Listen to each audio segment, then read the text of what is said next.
Цивил медија.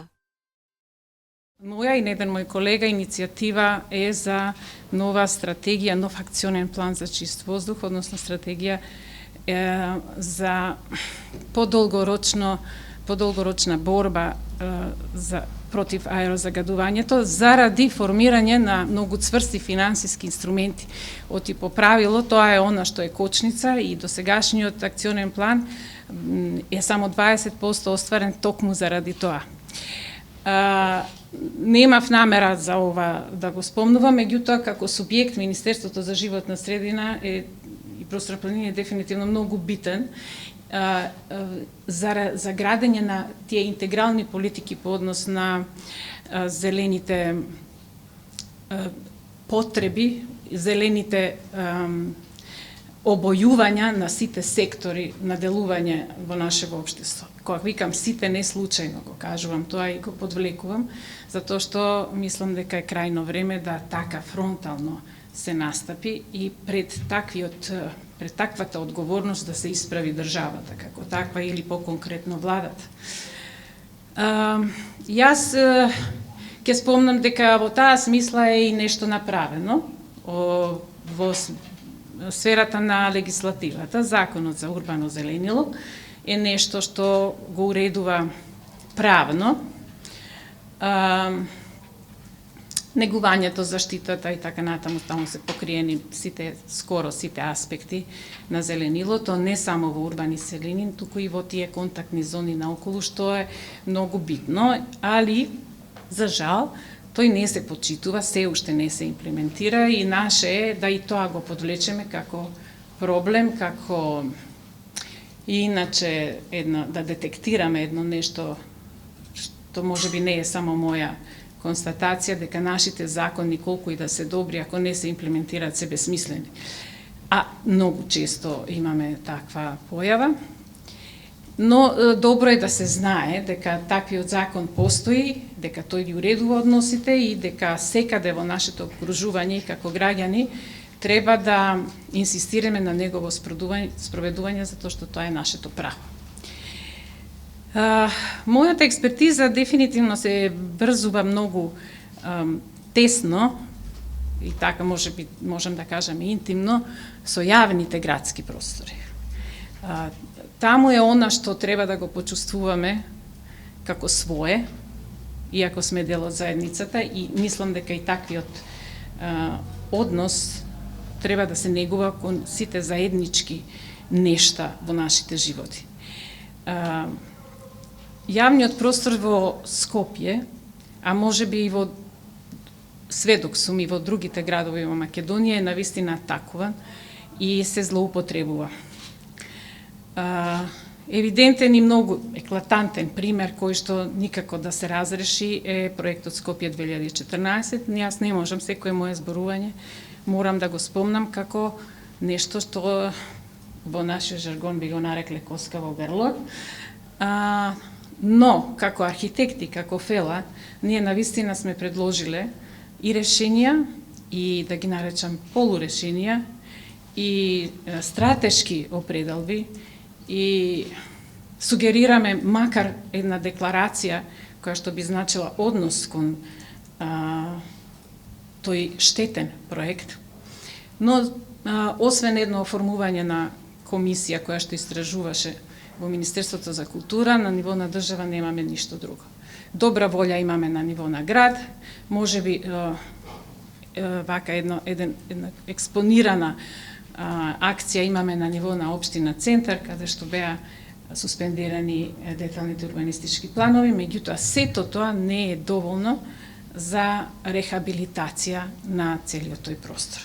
Кога го спомнувам зборот рехабилитација, тогаш во тој правец сакам да кажам дека иницииравме и веќе е во спроведување проект за рехабилитација на јавните простори во централното градско подрачје, нашето право. Право на град, право на се она што тој како своји атрибути ги носи. Навистина ќе биде малце пообоено моето излагање како архитект, инженер, можеби не како вашите профили и вашите професии, меѓутоа дозволете ми да се движам во онаа сфера во која што ја познавам и за која се сметам компетентна. Да, градот ние го обликуваме за да тој нас не обликува. И ако зборуваме за центарот, тогаш му недостасува тоа дообликување, па може би и еден заштитнички оклоп по однос на разноразни интереси, апетити и еве да ги наречеме неконтролирани хаотични интервенции, како што беше проектот Скопје 2014. Во таа смисла ние иницииравме, мислам многу поконкретно, по методологија на еден авторитет од светски ранг, Јан Гел, кој што пишувал за градови за луѓе едно 20 книги, данец од Копенхаген, и кој што заправо го направил Копенхаген градот посакуван за живење, што е многу битно, зашто тоа е таа човечка димензија на која што и он инсистира и за која што добива потврда од своите сограѓани. И на кој човек со интернационална кариера го спасил Сан Франциско, Сиднеј и така натаму, во моментов работи у Москва, но за тоа малце ќе позборувам, затоа што мислам дека низ овој проект ние го остваруваме тоа елементарно човечко право на јавниот простор по наш урнек. При тоа нормално во него ги истражуваме, анализираме, а потоа и по една методологија ги проектираме особеностите кои што се различни од урбаната прагматика. Например, критериумите се безбедност по просторот или удобност, задоволство од тоа што го гледате, естетската компонента, особено зелената компонента. Ако така му приоѓаме на просторот кој што е наш заеднички и така го третираме низ времето, нормално градиме во нашите проекти принципи на одржливост, тогаш сме на добар пат. Тој проект заправо подразбираше ангажман на тимот на овој господин професор, архитект Јан Гел, кој што е навистина една величина во светски рамки. Тој лично и неговиот тим, тој дојде 2 пати. Малце ќе ја раскажам кратко приказната по однос на тоа што он, да кажеме, му ја преведов книгата, па ја промовиравме книгата, па тој дојде и одржа предавање, па потоа дојде уште еднаш и во една таква посета го како да кажем, грабнавме, го искористивме и подпиша меморандум со град Скопје за тесна соработка. И затоа и се постави овој проект кој што заправо го третира јавниот простор на центарот на градот. Зашто ако е да го окарактеризирам, да, тој плаче за интервенција. Ќе мора набрзо, навистина, таму нешто по-радикално да се преземе. Мислам дека за оваа работа има осет актуелниот градоначалник и дека тоа нешто ќе тргне во позитивен смер, но ќе подвечам една друга зависност по однос на разрешување на просторот како тема. Има многу компоненти просторот. Тој има физичка структура, но она што ние треба да го смислиме како планери не е повеќе да се исцрта функцијата, содржините и она што му е рамка. Просторот е заправо животот, она што се одвива внатре. Ако тоа го осмислиме, сме го оствариле проектот, односно низ проектот треба да воспоставиме континуитет на неговото живење. Терминот дека живее простор го употребувам и мислам дека не е нешто што треба посебно да го елаборирам. Не допира секој ден таквото нешто. може би па извучи романтично, не знам, у секој случај, да, архитектурата е таа наша вечна, да кажем, уметничка присутност, дел од нашите животи и ние сме дел од неа. Ако така го разбереме тоа и просторот како категорија за кој што треба крајно заеднички посветено да се грижиме, тогаш еве ќе споменам и таа зелена компонента. Кажувам и се врзувам стално за некакви зелени политики, за она што треба да се испроектира, визионира, да е тоа стратегија, да е... Меѓутоа, зелениот елемент на нашето живење треба да е во нас. Ако ја имаме таа потреба, ќе ја рефлектираме во секојдневието, во подолг период, па и во континуитет. И тоа е она што е секако некаква поента кога зборуваме за нашето елементарно човечко право. Би можела да зборувам за да кажеме нашето битисување во просторот, каде што е зеленилото нешто што е субјект како што сме ние самите. И дека тука има и една, да кажеме, зона, односно повеќе зони кои што се, да кажеме, не да кажеме, него секако да кажеме, да е интимна, да е лична, да е социјална, да е јавна. Тоа е градација на контактот со нашето обкружување, зелено или било какво. Значи, навистина можеме во нашата лична зона да го имаме зелениот. Можеме да го имаме во, не, ако кажам интимна, тоа е и врзување со зеленилото како компонента и дел од просторот, но како и да е, мислам, ги разбирате овие термини кои што ги означуваат зоните со кои што ние баратаме, ги истражуваме, ги дефинираме и поставуваме кога решаваме некаков простор. Особено во социјалната и таа јавна зона, кој што се, да кажеме, на дистанца поголема од нашата личност, од нашиот физикус.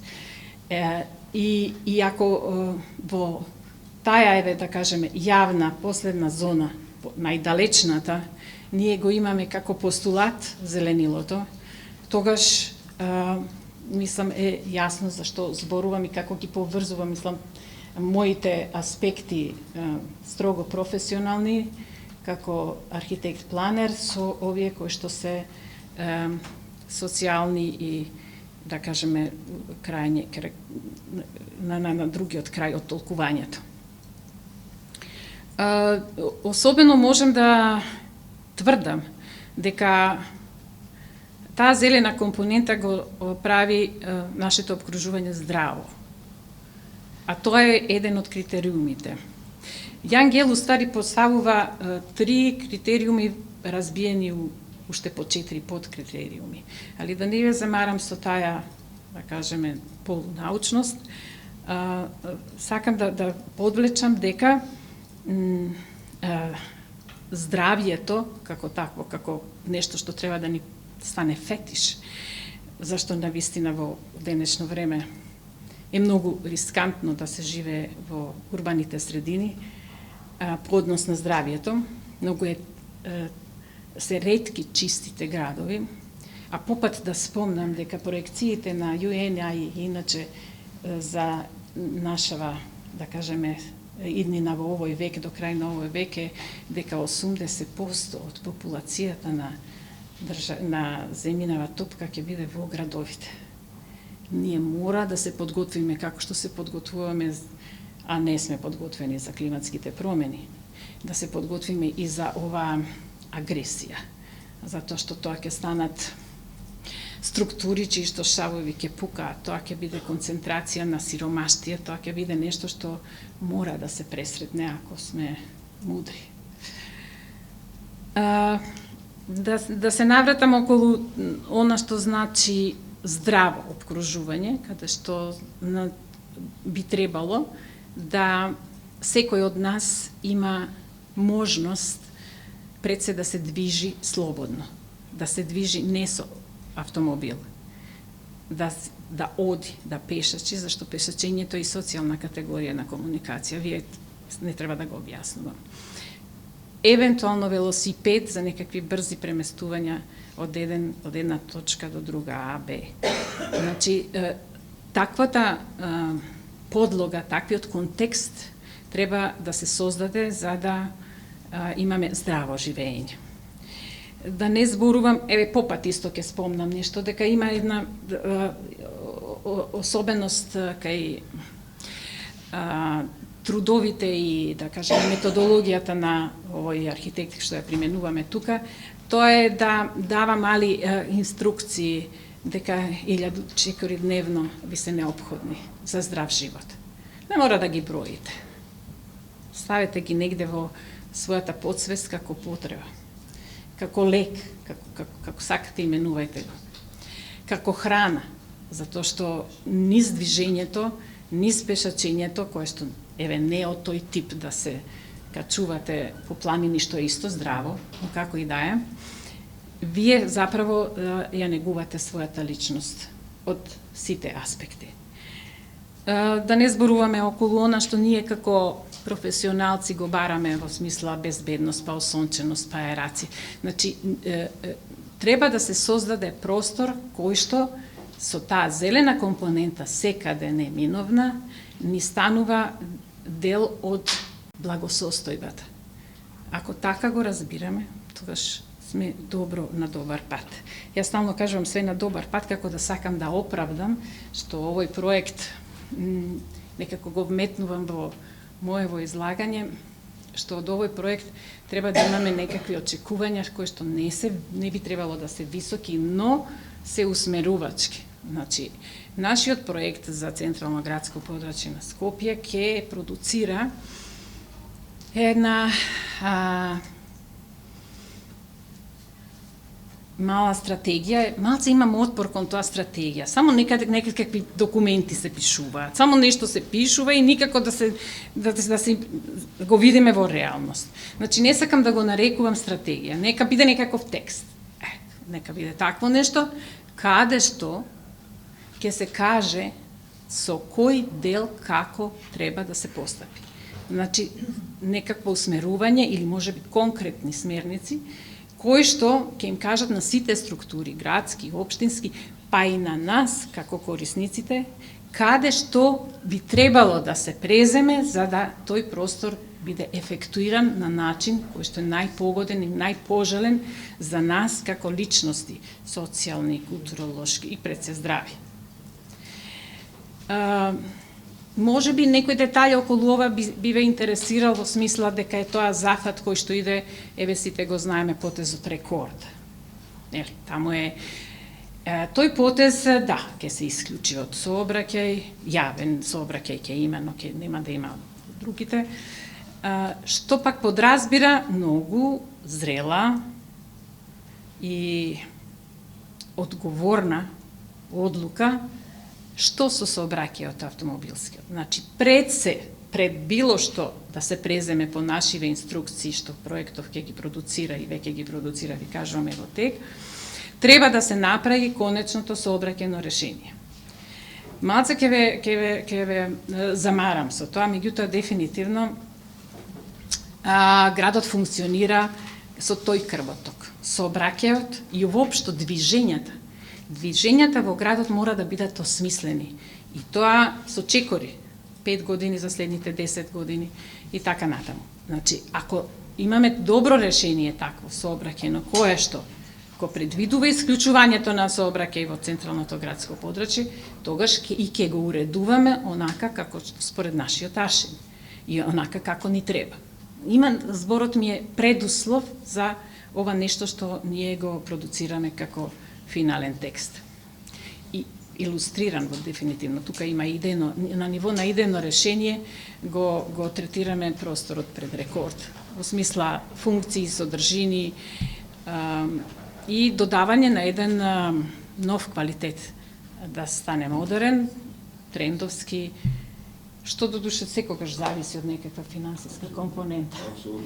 Али да е дел од генералните градски политики, и една да се искористи, така кажам, отвореност на локалната управа, општината Центар, за да тоа нешто заживе во следниот период.